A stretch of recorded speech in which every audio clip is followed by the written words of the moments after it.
మీరెంతో కష్టపడి మంచి వీడియోస్ చేసినా సరే, కేవలం 5, 10 వీడియోస్ మాత్రమే వస్తున్నాయా? వేలల్లో సబ్‌స్క్రైబర్స్ ఉన్న ఛానల్స్‌ని చూసి, మీ ఛానల్ కూడా ఎప్పుడు గ్రో అవుద్దని బాధపడుతున్నారా?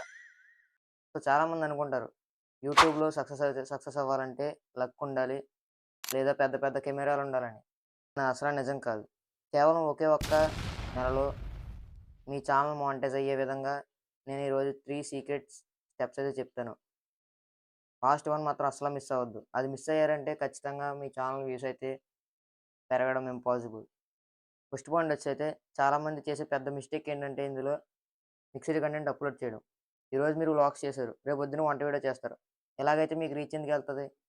ఎప్పుడైనా సరే మిక్స్డ్ కంటెంట్ చేయడం అయితే ఆపేయండి. సో, మీకైతే ఒక పర్ఫెక్ట్ నీచ్ అయితే ఉండాలి. ఎప్పుడైనా సరే మీరు కంటెంట్ యూట్యూబ్‌లో సెలెక్ట్ చేసుకున్నారంటే ఒక నీచే ప్రకారం దాన్ని ఫాలో అవుతూ ఉంటేనే మీ యూట్యూబ్ ఛానల్ అనేదైతే గ్రో అవుతది. సో, అలా కాదని చెప్పి నేను ప్రతి కంటెంట్ అందులో పెడతానంటే ఫస్ట్ అదైతే రీయూజ్డ్ కంటెంట్ కింద పడిపోయి మానిటైజ్ అయితే అవ్వదు. సో, ఆల్గోరిథం కన్‌ఫ్యూజ్ అయ్యి ఎవరికి రికమెండ్ చేయాలో తెలియక ఆ వీడియోని తక్కువ వ్యూస్‌తోనే ఆపేస్తది. సో, ఇది ఫస్ట్ పాయింట్. పాయింట్ వచ్చైతే ఆడియో రిటెన్షన్.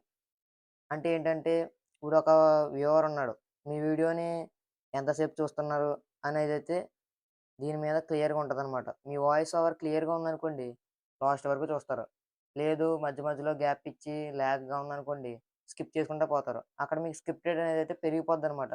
సో, ఆల్గోరిథం దాన్ని పుష్ చేయదు మీ వీడియోనైతేని. సో, ఇది. ఇప్పుడు దాని ప్రాబ్లమ్ సాల్వ్ చేయాలంటే ఎలాగనుకుంటున్నారు? ఇప్పుడు క్యాప్‌కట్ వాడితే మీరు క్యాప్‌కట్ అయితే క్యాప్‌కట్, విఎన్ అయితే విఎన్, ఎలక్ట్ మోషన్ అయితే ఎలక్ట్ మోషన్. మీకు నచ్చిన యాప్‌లో మీ ఆడియోని సెలెక్ట్ చేసుకోండి.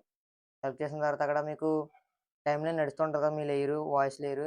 దాంట్లో ఎక్కడైతే గ్యాప్ ఉందో దాన్ని కట్ చేసి, దానికి కొంచెం ఎక్కడ గ్యాప్ లేకుండా లూప్‌లో ఉండేలా అడ్జస్ట్ చేసుకోండి. మీకు ఎడిటింగ్ వచ్చుంటే ప్రాపర్‌గా అన్నీ తెలిసిపోతాయి. సో, కాబట్టి కట్ చేసుకొని లూప్‌లో పెట్టుకోవడానికి ట్రై చేయండి. అప్పుడే ఆడియన్స్ లాస్ట్ వరకు చూడడానికైతే ట్రై చేస్తారు. అప్పుడే వాచ్ అవర్ కూడా పెరుగుతది. థర్డ్ పాయింట్ వచ్చేసి చాలా ఇంపార్టెంట్. ఏంటంటే first of all consistency maintain చేయాలి. చాలామంది 5, 6 వీడియోలు చేసేసి 5, 10 వీడియోస్ వస్తున్నాయని చెప్పి ఆపేస్తారు. సో, అలాగ ఎప్పుడు చేయకూడదు.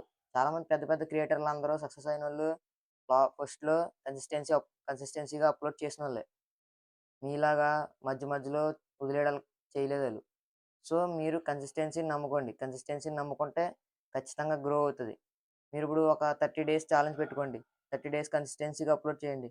వారంలో ప్రతి రోజుకి ఒక వీడియో అప్‌లోడ్ చేసి, సండే రోజుని ఒక లాంగ్ వీడియో అప్‌లోడ్ చేయండి. ఎందుకు గ్రో అవ్వదో నేను చూస్తాను. సో, మీరెప్పుడైనా సరే కన్సిస్టెన్సీని నమ్ముకోండి. ఏదో రోజు ఒక వీడియో వైరల్ అయిందనుకోండి, 4000 వాచ్ అవర్ పక్కాగా వచ్చేస్తది. పక్కా వస్తది. సో, దెబ్బకి మీ ఛానెల్ మానిటైజ్ అయిపోయినట్టే. సో, మరిది ఈ వీడియో. సో, వీడియో నచ్చినట్టయితే లైక్ చేయండి అండ్ అలాగే షేర్ చేయండి. సో, మరి నన్ను కూడా సబ్స్క్రైబ్ చేసుకుంటారని కోరుకుంటున్నాను. మరి ఇలాంటి ఇన్ఫర్మేటివ్ వీడియోస్ కోసం వెయిట్ చేస్తారని కోరుకుంటూ మరి ఉంటాను. Bye bye.